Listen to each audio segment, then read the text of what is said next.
చాలామందికి జ్ఞానం లేనందువలనే తమ జీవితంలో డిజాస్టర్స్ని చూస్తున్నారు. హోషేయ గ్రంథంలో కూడా మాట ఉంటుంది కదా, మనందరికీ తెలిసిన మాట 4-6 నా జనులు జ్ఞానం లేని వారే నశించిపోతున్నారన్నాడు. My people perish because they don't have knowledge. జ్ఞానం లేని వారే నశించిపోతున్నారని దేవుడు అన్నాడు. ఏ జ్ఞానం గురించి మాట్లాడాడు? యూనివర్సిటీలో ఆఫర్ చేసే జ్ఞానమా? పెద్ద పెద్ద చదువులు ద్వారా మనకు వచ్చే జ్ఞానమా?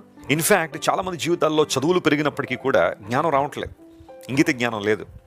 ఎవరితో ఎలా మెలగాలో తెలియట్లేదు, ఎవరిని ఎలా చూడాలో తెలియట్లేదు, ఎవరిని ఎలా గౌరవించాలో అర్థం కావట్లేదు. ఈ మధ్యకాలంలో బెంగళూరులో ఒక పెద్ద ఆఫీసర్ని సిబిఐ వాళ్ళు అరెస్ట్ చేసినప్పుడు అతను ల్యాప్టాప్ సీజ్ చేస్తే ల్యాప్టాప్ నిండా చూడకూడని దృశ్యాలన్నీ కూడా, వీడియోలన్నీ కూడా అతని ల్యాప్టాప్ నిండా ఉన్నాయి. పైకి కనబడడానికి చాలా గొప్ప ఆఫీసరే, బాగా చదువుకున్న వ్యక్తి, ఒక ఐఏఎస్ ఆఫీసర్. అలాంటి వ్యక్తి ల్యాప్టాప్ నిండా చూడకూడని దృశ్యాలన్నీ పెట్టుకుని అతను ఏం సాధిస్తున్నాడు అంటే పాపాన్ని జయించలేకపోయాడు. ఈ లోక జ్ఞానం ఎప్పుడు కూడా నీకు పాపం నుండి జయ జీవితాన్ని ఇవ్వలేదు.